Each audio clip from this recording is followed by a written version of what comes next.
श्री स्वामी समर्थ. तुम्हा सर्वांचे आपल्या यूट्यूब चॅनलवरती मी अगदी मनापासून स्वागत करते. तुमच्या मनातील सर्व चांगल्या इच्छा स्वामी महाराज पूर्ण करोत हीच स्वामींच्या चरणी प्रार्थना करते आणि आजच्या व्हिडिओला सुरुवात करते. मार्गशीर्ष अमावस्या ही सोमवारी आलेली आहे आणि सोमवती अमावस्येला अनन्यसाधारण असे महत्त्व असते.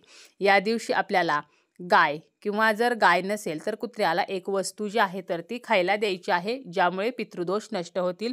त्याचप्रमाणे आपल्याला जरी गाय किंवा कुत्र्याला काही वस्तू खायला देणे शक्य झाले नाही तरी आपण कावळ्यासाठी एक वस्तू जी आहे तर ती ठेवायची आहे, ज्यामुळे पितृदोषाचा त्रास आपल्याला होणार नाही. आपले जे काही जन्माचे दारिद्र्य आहे तर ते सुद्धा नष्ट होईल. तर आपल्याला गाय किंवा कुत्र्याला किंवा कावळ्याला कोणती वस्तू खायला द्यायची आहे, कशा प्रकारे द्यायची आहे, कोणत्या चुका करायच्या नाहीत तर याचीच माहिती आपण या व्हिडिओमध्ये पाहणार आहोत.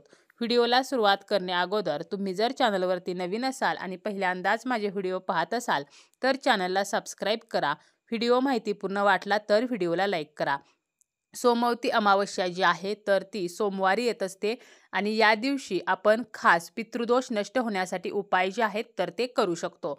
आता आपल्याला पितृदोषाचा त्रास का होतो तर आपले पितर जे आहेत तर ते जर आपल्यावरती नाराज असतील तर आपल्याला पितृदोषाचा सामना करावा लागतो आणि पितृदोष जर आपल्याला लागलेला असेल तर आपली कधीही प्रगती होत नाही. अगदी आपण पूजापाठ करूनही काही उपयोग जो आहे तर तो होत नाही. म्हणून आपल्याला पितरांना प्रसन्न करण्यासाठी काय करायचं आहे, गाईला एक वस्तू खायला द्यायची आहे किंवा कुत्र्याला एक वस्तू खायला द्यायची आहे.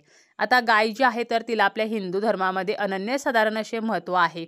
33 कोटी देवतांचे प्रतीक म्हणजे ही गाय म्हणजे गोमाता.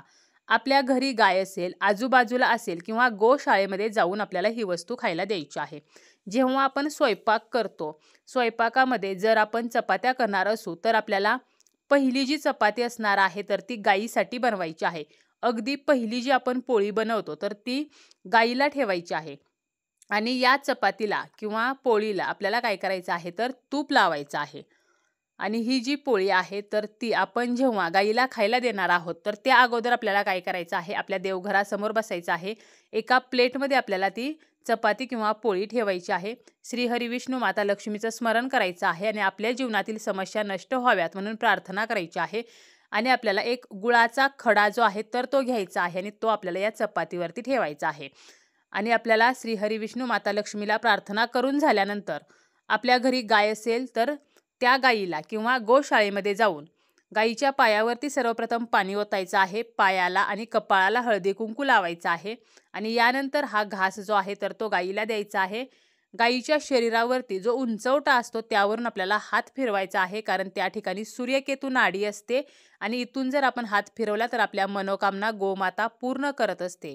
गाय जी आहे तर ती कामधेनू आहे, आपल्या मनातील इच्छा ओळखून ती पूर्ण करत असते. म्हणून या उंचवट्यावरून आपल्याला हात फिरवायचा आहे. त्याचप्रमाणे आपल्याला ही चपाती गाईला खायला दिल्यानंतर तिच्या पायासुद्धा पडायचा आहे आणि आपल्या आयुष्यामध्ये ज्या समस्या आहेत तर त्या नष्ट व्हाव्यात म्हणून आपल्याला गोमातेला प्रार्थना करायची आहे. आपली इच्छा जी आहे तर ती सुद्धा आपण गाईच्या कानामध्ये सांगू शकतो. तर अशा प्रकारे आपल्याला गाईला ही वस्तू खायला द्यायची आहे. आता जर आपल्याला चपाती गाईला खायला देणे शक्य नसेल तर मुठभर हिरवा चारा खायला द्यायचा आहे. आपली मुले जी आहेत तर ती अभ्यासामध्ये मागे असतील तर आवर्जून आपल्याला त्यांच्या हातून गाईला मुठभर चारा खायला द्यायचा आहे, जेणेकरून त्यांची अभ्यासामध्ये प्रगती होईल किंवा नोकरीमध्ये त्यांना यश मिळेल. तर अशा प्रकारे आपण गाईला आपल्या घरामध्ये जी बनवलेली चपाती आहे तर ती आणि गुळाचा खडा खायला देऊ शकतो. तसेच आपण आपल्या हातावरती गुळाचा खडा ठेवून जर तो गाईला चाटायला दिला तर असं म्हटलं जातं की आपलं जे दुर्भाग्य आहे तर ते सौभाग्यामध्ये बदलतं, आपल्या आयुष्यामध्ये चांगले बदल होत असतात.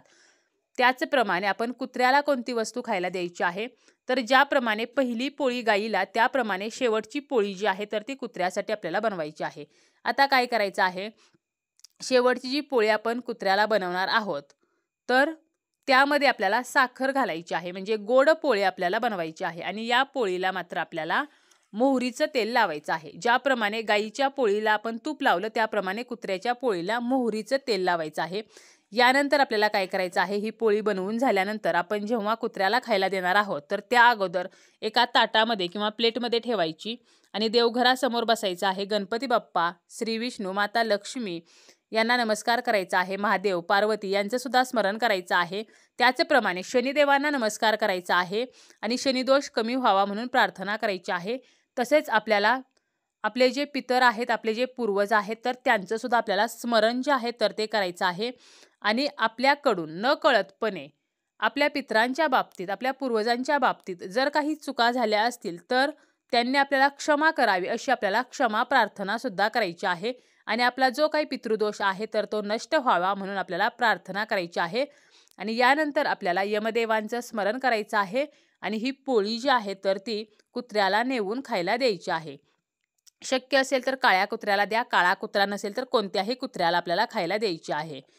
कुत्र्यांना जलतत्वाचे प्रतीक मानले जाते आणि शिवपुराणाच्या आधारे कुत्र्यांना आपण जेव्हा पोळी देतो तर तेव्हा आपल्याला म्हणायचं आहे की यमदेवांच्या मार्गाचे अनुसरण करणारे श्याम व सबल नावाचे 2 कुत्रे आहेत आणि त्यांना मी हा भोजनाचा भाग देत आहे, त्यांनी तो स्वीकार करावा असं म्हणून ती पोळी कुत्र्याला खायला द्यायची. आणि यानंतर आपल्याला कुत्र्याला नमस्कार करायचा आहे. काळभैरवांचं स्मरण करून त्यांना आपल्याला नमस्कार करायचा आहे. तर अशा प्रकारे जर आपण अमावस्येच्या दिवशी आणि त्यातही सोमवती अमावस्येला जर कुत्र्याला आपण अशा प्रकारे गोड पोळी खायला दिली तर आपला जो पितृदोष आहे तर तो नष्ट होतो. आपल्या जीवनामध्ये जी काही संकटे आहेत, अडचणी आहेत तर त्यासुद्धा दूर होत असतात. गाय, कुत्रा याचप्रमाणे आपण कावळ्याला सुद्धा एक वस्तू खायला ठेवू शकतो. पितृदोषामुळे आपल्या जीवनामध्ये खूप संकटे आणि अडचणी येत असतात, ताणतणाव निर्माण होत असतात आणि हा पितृदोष संपावा म्हणून आपल्याला खास करून सोमवती अमावस्येला कावळ्याला सुद्धा एक वस्तू खायला द्यायची आहे. आपल्याला यासाठी भात जो आहे तर तो शिजवायचा आहे. आता भात शिजवताना तांदूळ धुवायचे नाहीत, त्या भातामध्ये मीठ घालायचं नाही. एकदा तांदूळ पाण्यामध्ये टाकले की चमच्याने वगैरे हलवायचे नाहीत. भात एकदा शिजला की तो थंड होऊ द्यायचा आहे आणि यानंतर एका वाटीमध्ये तो भरायचा आहे. त्यानंतर एक पत्रावळी किंवा केळीचं पान आपल्याला घ्यायचं आहे. शक्यतो केळीचं पान घ्यायचं आहे, परंतु नसेल तर पत्रावळी घ्या आणि पत्रावळीसुद्धा नसेल तर ताट घ्यायचं आहे. त्यामध्ये ही वाटी पालती करायची आहे जेणेकरून त्या भाताला गोलाकार आकार येईल आणि त्यावरती आपल्याला थोडंसं आंबट दही घालायचं आहे. त्यावरती आपल्याला थोडीशी खडीसाखर जी आहे तर ती ठेवायची आहे. यानंतर आपल्याला एक मातीचा दिवा जो आहे तर तो घ्यायचा आहे आणि ज्या ठिकाणी आपण कावळ्याला हा घास ठेवणार आहोत, छतावरती किंवा आपल्या दारामध्ये, गॅलरीमध्ये, तर त्या ठिकाणी दक्षिण दिशेला वात करून हा दिवा आपल्याला प्रज्वलित करायचा आहे. दिव्यामध्ये शक्य असल्यास आपल्याला तिळाचं तेल जे आहे तर ते वापरायचं आहे. दिवा प्रज्वलित केल्यानंतर आपण ज्या पत्रावळीवरती किंवा तामणामध्ये जो भात ठेवलेला आहे तर तो सुद्धा आपल्याला कावळ्यासाठी ठेवायचा आहे. आणि पितरांचं स्मरण करून आपल्याला ओम पितृदेवताय नमः हा मंत्र 108 वेळा म्हणायचा आहे. त्यासोबत आपण पितृ अष्टक, पितृ कवच, पितृस्तोत्र जे आहे तर त्याचं सुद्धा पठण करू शकतो. तर अशा प्रकारे आपल्याला हा कावळ्यासाठी दही भात जो आहे तर तो ठेवायचा आहे. आणि आपल्या पितरांचं स्मरण करून त्यांच्या बाबतीत काही चूकभूल झाली असेल तर आपल्याला क्षमा प्रार्थना सुद्धा करायची आहे. आता जर हा भात कावळ्याने खाल्ला नाही, कावळा आपल्या इथे येत नसेल तर दुसऱ्या दिवशी हा भात आपल्याला पाण्यामध्ये किंवा एखाद्या झाडाखाली विसर्जित करायचा आहे. तर अशा प्रकारे कावळ्यासाठी जर आपण या दिवशी दही भात ठेवला तरी सुद्धा आपला पितृदोष जो आहे तर तो नष्ट होत असतो. आपले पितर जे आहेत तर ते आपल्याला आशीर्वाद देत असतात.